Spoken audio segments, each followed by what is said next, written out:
Yo, in this video, I want to talk about the need to vent. Straight up. More guys, I think, can definitely do this. Chicks are usually pretty good at this. But more dudes could probably find an outlet where they could vent how they actually feel.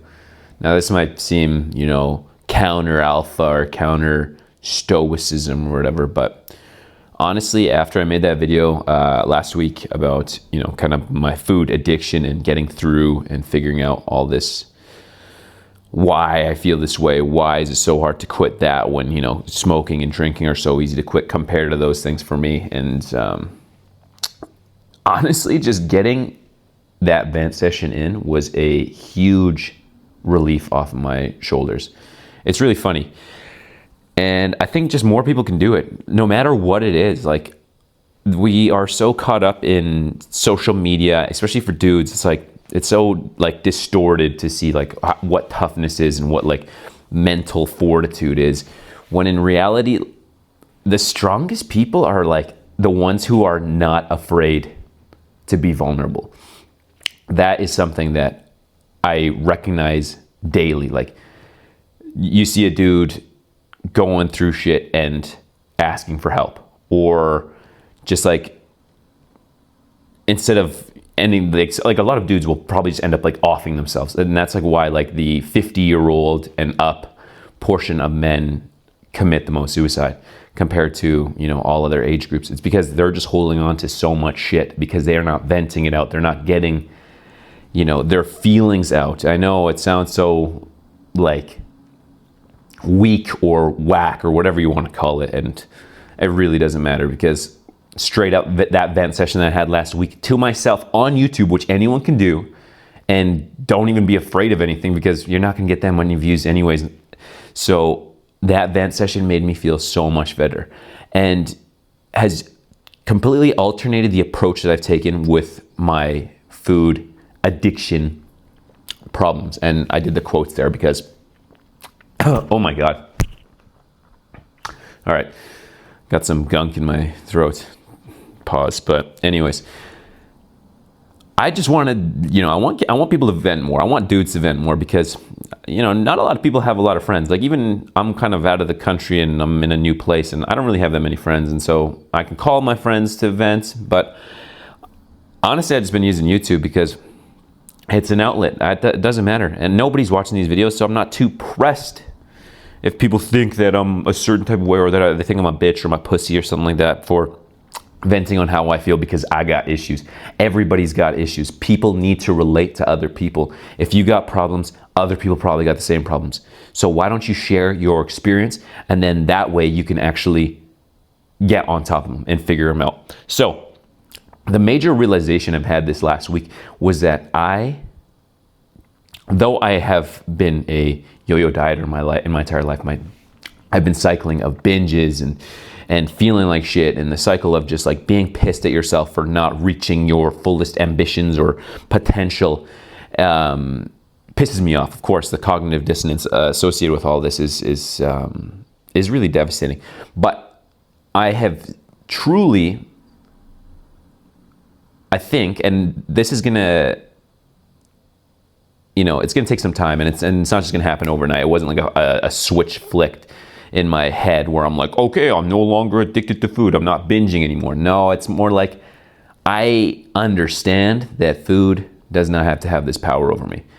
I understand that food,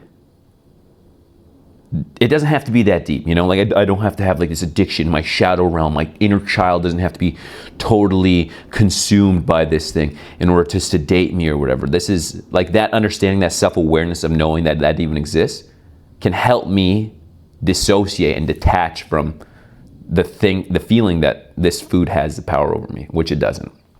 So that's number one thing. On top of that, I've realized with as you can see the bike in the background, I'm training, I'm doing shit. I'm not why am I worried about looking super lean and aesthetic? Is it because on social media, every dude that does triathlons is ripped to the gills, probably on gear, and just crushing it, hitting PBs every single time? Yeah, that's probably it. I've got such a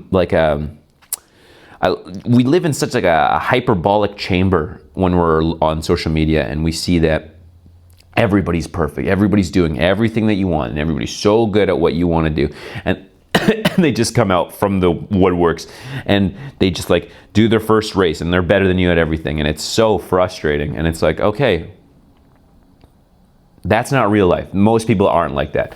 The people we see on social media are, the top 1% of the 1%. And good for them, good for them. There's nothing wrong with those people and them doing well on YouTube and social media. But you got to have some compassion for yourself, because this is not going to be the case for you or for everyone, or even those guys in general. They probably put in a lot of work to get to the places that they're at. And you got to respect that. You got to respect other people on their own journeys and realize that your journey, your time is not the same trajectory as everyone else's. Everything will come in due time. If you continue to work really hard and you show up every single day, you will get the results that you seek. That is just how it goes. You have to get the reps in. And it's frustrating because like you don't see the results right away, or you don't see them on the daily.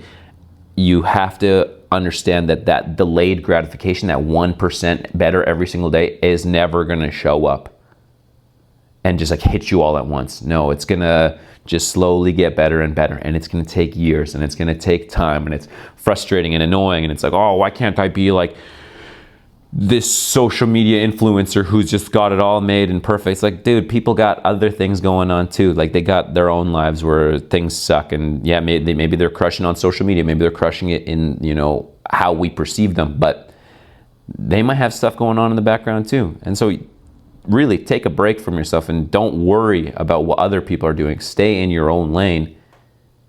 And so this is just like a rant/vent session of me just telling you that maybe you just need to say how you feel, tell it to a friend, make a YouTube video about it, and just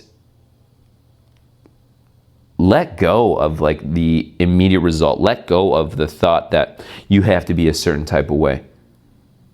Because I said it at the beginning of this video, but the true strength does come from the vulnerability, from not being afraid to be vulnerable, to show your weakness.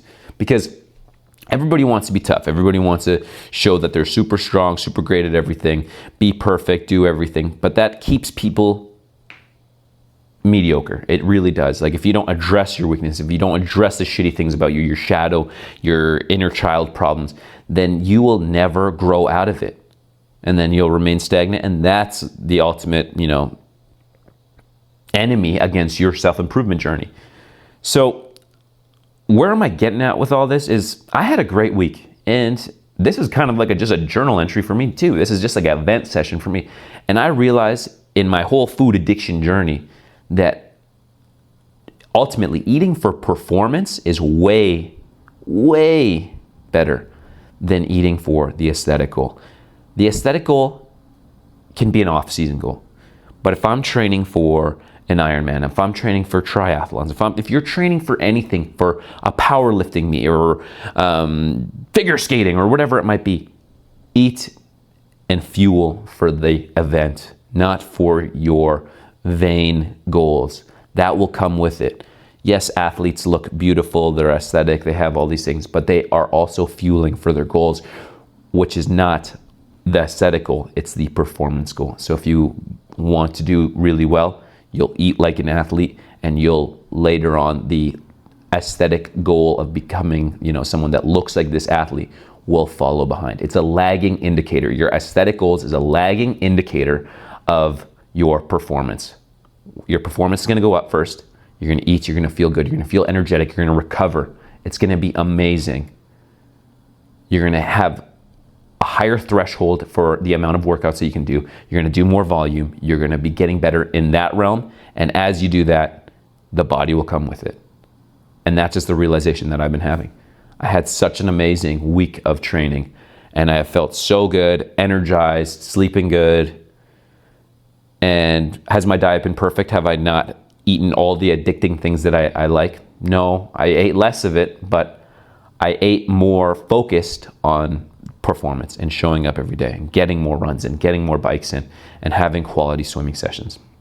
So key points in this video are Vent it out, bro. You just need to talk about it. If you got some issues going on, don't hold it in. Don't be thinking you're gonna look like a pussy or a bitch because you've been, you're not tough and you're not stoic about how you feel. It's like, no. Leave a comment if you need to. If that's what you need, if that's the littlest thing you can do, just like a little rant, a little vent, then do it.